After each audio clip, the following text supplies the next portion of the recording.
ตุไว้บ้านจิ้มเมียนสิกได้สลับบ่ថ្ងៃស្អែកមនុស្សគ្រប់លោកនៅលើផែនដីលែងស្លាប់ទៀតតើវានឹងคล้ายទៅជាពិភពលោកដ៏ល្អឥតខ្ចោះមានដែរឬទេឬក៏វាคล้ายទៅជាគ្រោះមហន្តរាយដ៏ធំបំផុតដែលមនុស្សជាតិមិនធ្លាប់ជួប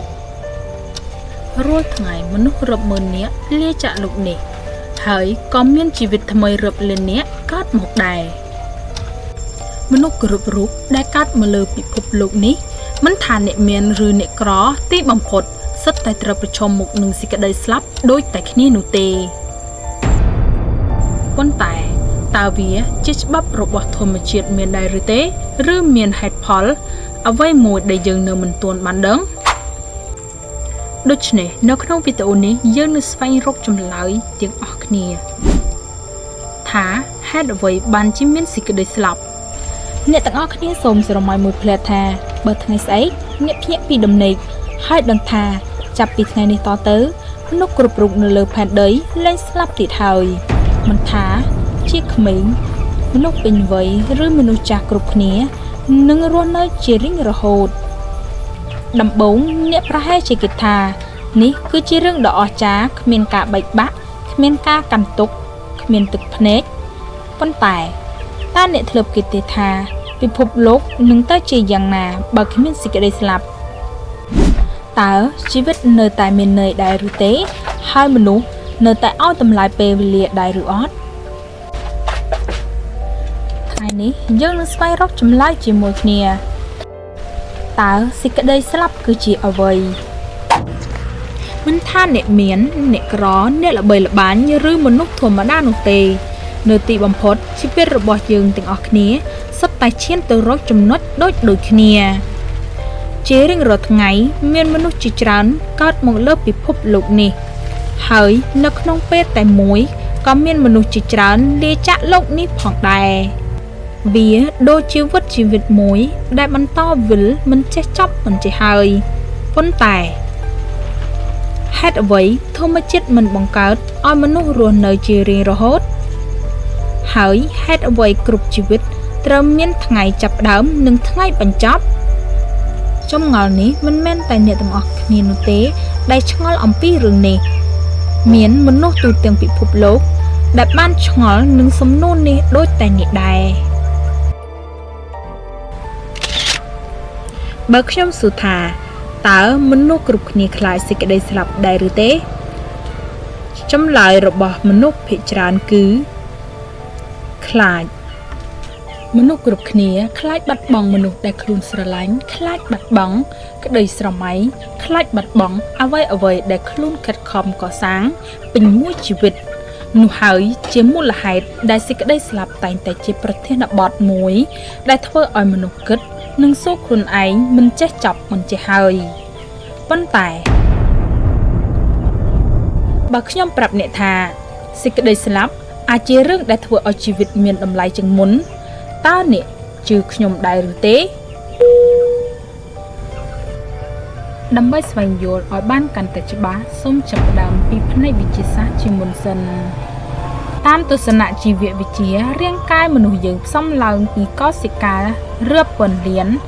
ហើយកោសិកាទាំងនេះមិនមែនរស់នៅជារៀងរហូតនោះទេរាល់ពេលដែលកោសិកាបែងចែកខ្លួនដើម្បីឲ្យកោសិកាថ្មី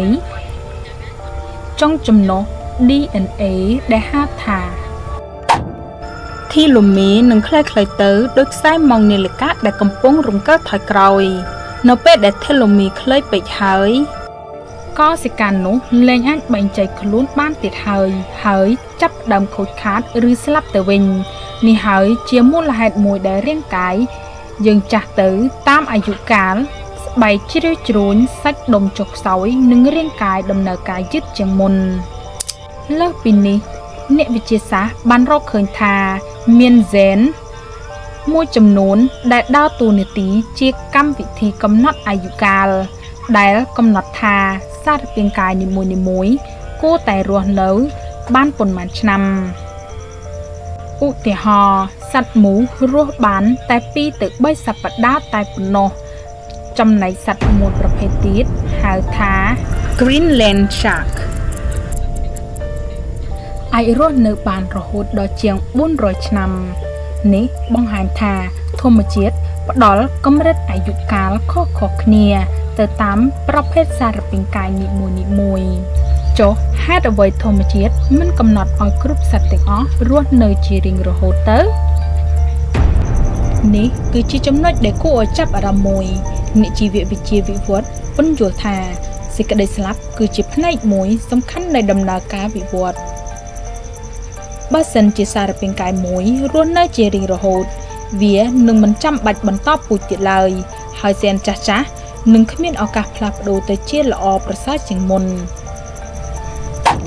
និយាយឲ្យសាមញ្ញសេចក្តីស្លាប់គឺជាយន្តការមួយដែលធម្មជាតិប្រើប្រាស់ដើម្បីធានាថាជីវិតជារួមនៅតែបន្តដំណើរទៅមុខទោះបីជីវិតបុគ្គលនីមួយៗត្រូវតែបញ្ចប់ក៏ដោយប្រសិនជាមនុស្សគ្មានថ្ងៃស្លាប់តើពិភពលោកទៅជាយ៉ាងណាដំបូងបញ្ហាចំនួនប្រជាជនហួសកម្រិត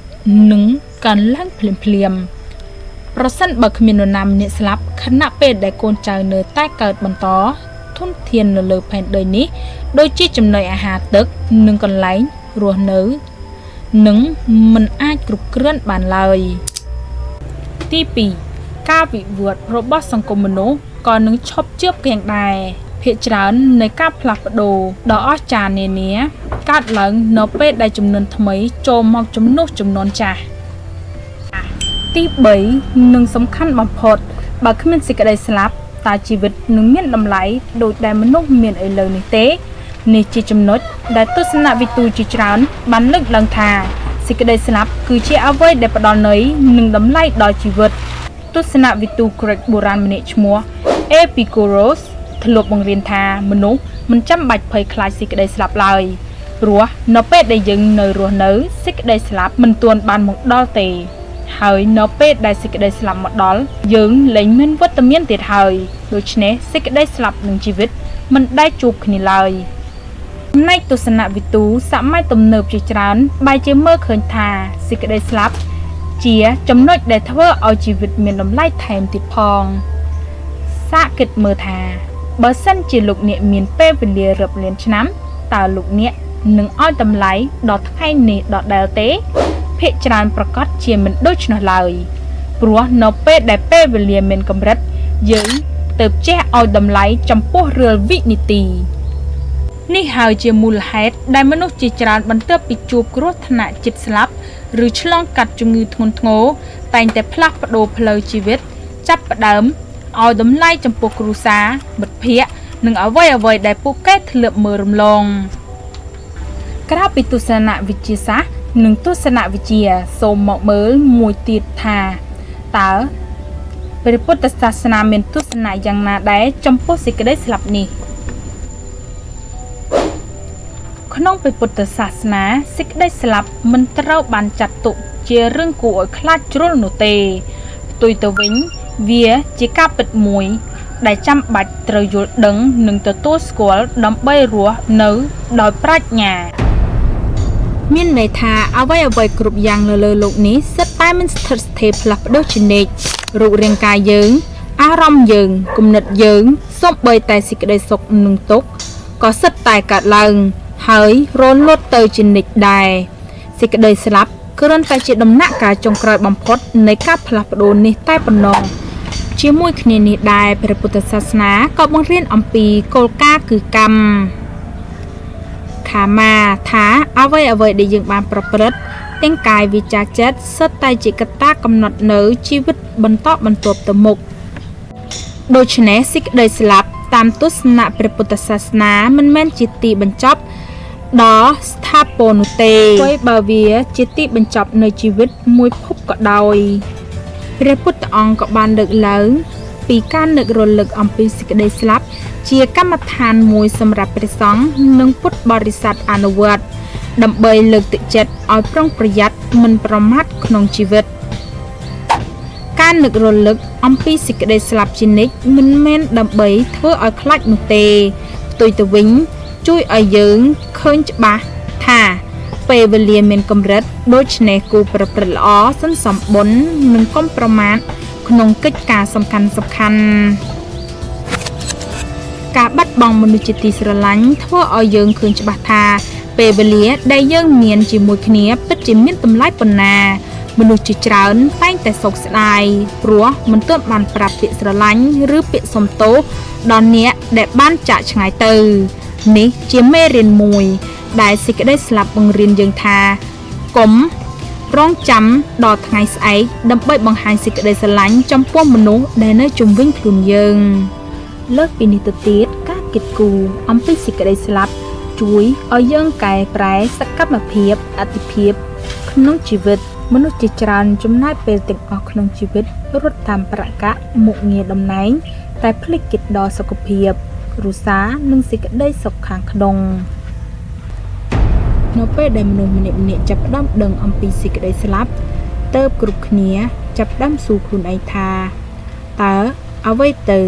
ដែលពិតជាសំខាន់នៅក្នុងជីវិតមួយនេះជាដំបូងគួរប្រព្រឹត្តល្អជៀសវាងបាបកម្មនិងធ្វើកិច្ចការមានប្រយោជន៍ដល់ខ្លួនឯងនិងអ្នកដទៃទី2គួរឲ្យតម្លៃដល់ពេលវេលា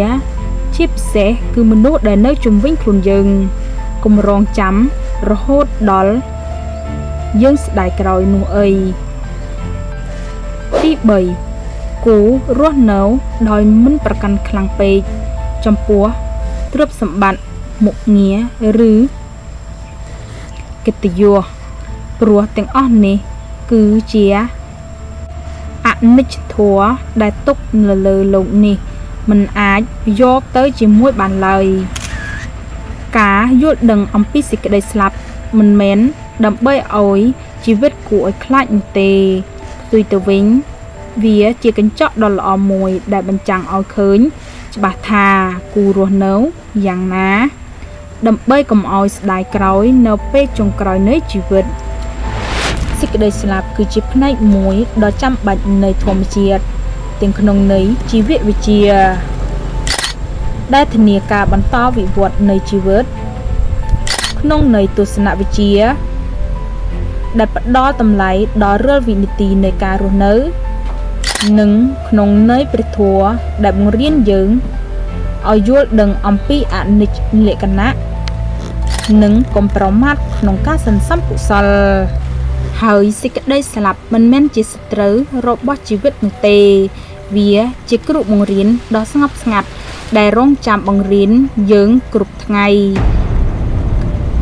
ថាគួររស់នៅ